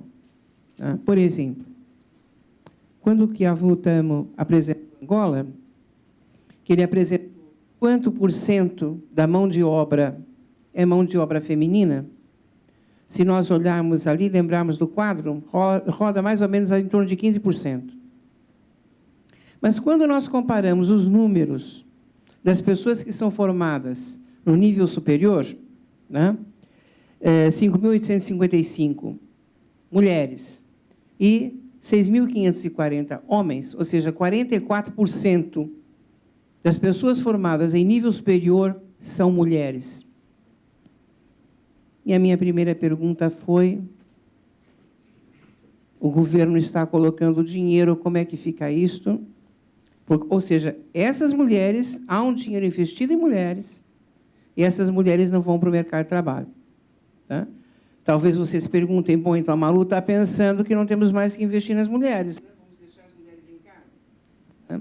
Não é isso. Há uma questão cultural, tá, que, a meu ver, precisa ser fortemente trabalhada. Não sei quanto tempo se vai gastar para trabalhar essa questão cultural, né, para que não haja essa drenagem de recursos, ou seja, não é manter as mulheres em casa, analfabetas e serviçais, tá, mas fazer com que, de alguma forma, de uma forma, talvez de diferentes formas criativas, essas mulheres possam contribuir com o mercado, apesar de, ainda, pelo que eu percebi, serem resguardadas ao lar. Deve haver alguma forma criativa de se pensar como é que essas mulheres podem contribuir. Tá? Se formos esperar mudar a cultura, temos que ter aqui uma forma criativa e inovadora de pensar uma solução para essa questão. A outra questão que a gente vê é o papel do Estado. Então, o que acontece? O Estado, vírgula, também o poder público. Tá? O que acontece? Você tem, por exemplo, como foi colocado, em Moçambique, né, contemplando a quantidade, não contemplando a qualidade, e com um gap entre a formação e as necessidades do país. ou como a gente vê em Cabo Verde, um grande avanço, mas ainda sem cursos que realmente contemplem as necessidades. E a Guiné-Bissau, que foi essa situação que o Bacilo nos trouxe, e eu espero que não haja exportação de tecnologia de como fazer golpe, né? Porque senão nós estamos fritos aqui nessa história. Essa que me parece que é uma competência forte da Guiné-Bissau, né? Uma Guiné-Bissau. Né? Mas também precisamos pensar em saídas. E o que eu quero dizer? Eu quero dizer o seguinte: nós, hoje, que estamos aqui reunidos, pertencemos à nata da elite cultural dos países lusófonos. Nós somos elementos da elite acadêmica dos países lusófonos. E o que é que nós vamos continuar fazendo? Se nós vamos continuar aqui dizendo, então, que o Estado não faz isso, o Estado faz assim, o Estado faz assado, né? Se nós vamos continuar escrevendo artigos onde publicamos nas revistas de alto impacto, mas que são lidos apenas pela academia, né? Claro que nós adoramos, né? Nós adoramos. Impacto não sei quanto. Tá? Depois nós olhamos no ResearchGate, quanto que esses artigos já foram referenciados. Eu adoro. Tá? Mas será que é isso? Vamos continuar nessa toada? Ou vamos pensar e repensar o nosso papel e o papel das universidades em que a gente está? Tá? Sim? Você tem uma pergunta? Não. Você está falando... Não entendi. Ah, você tinha uma pergunta? Não, você ainda precisa ter uma... Nós fechamos ali a porta. Tá? Só tem o seguinte... Não, é um assunto... Vejam bem, eu estou com uma situação super complicada, vou ser clara com vocês. Os meus alunos têm uma prova às 6h30. Tá? Porém, eu acho que nós temos um assunto sério aqui. Né? Então, eu acho que nós podemos dar aqui mais uns 5 minutos, porque eu já gastei os 5, passar para o professor Meirinho, que tem uma pergunta, tá? Uma colocação a fazer, e depois disso a gente encerra. Não, era só para aproveitar a última nota da Malu, porque das apresentações eu queria felicitar todos os que apresentaram. Por acaso conheço muito bem, mas eu conheço, tenho a vantagem de conhecer muito bem a situação da Guiné e de trabalharmos com a Guiné-Bissau há muitos anos e, portanto, só posso dar os parabéns pelas suas preocupações. Ainda há 2 meses visitei a Guiné-Bissau e mostrei agora uma fotografia que eu tirei lá na rua e estivemos no Ilha Piaget, mas para pegar no assunto da Malu, porque sendo o Congresso Lusófono de Comportamento Racial e Gestão, o que ouvimos aqui falar não foi tanto disso, mas sim um problema de administração do Estado. E, portanto, a questão, aqui quase nem se podia falar de gestão, mas sim de administração à escala estadual. E percebo as dificuldades dos colegas, gestão dos recursos humanos, bom, mas nós temos problemas ao nível do âmago do próprio Estado. O caso, claro, da Guiné é paradigmático e foi muito sucintamente. Mas, quando eu de manhã levantei a questão das comunidades epistémicas, é exatamente que a comunidade epistémica tem que fazer a ruptura com o marketing científico e é um dos grandes valores que uma comunidade pode trazer. É também romper com a quantofrenia que nós estamos sujeitos. Eu já não estou, que já mandei às urticas, como se diz em Portugal, essa história das publicações. Claro que temos que publicar, mas eu não estou preocupado com isso, quero que isso, se diz em Portugal, que se lixe. Mas uma das tarefas das comunidades epistémicas, porque eu sei o que é lutar nestes países, não é? E, portanto, eu sei o que é ir a uma universidade e não haver uma condição mínima de existência. Pronto. E queria só pegar no seu desafio, quer dizer, nós, esta comunidade dos especialistas, continuaremos a fazer também estes congressos só para... Portanto, também acho que a comunidade epistémica que eu lancei de manhã tem essa função e, por mim, eu tenho feito este trabalho e a nossa escola tem feito. E, portanto, é só para dizer que estou consigo. Estou consigo!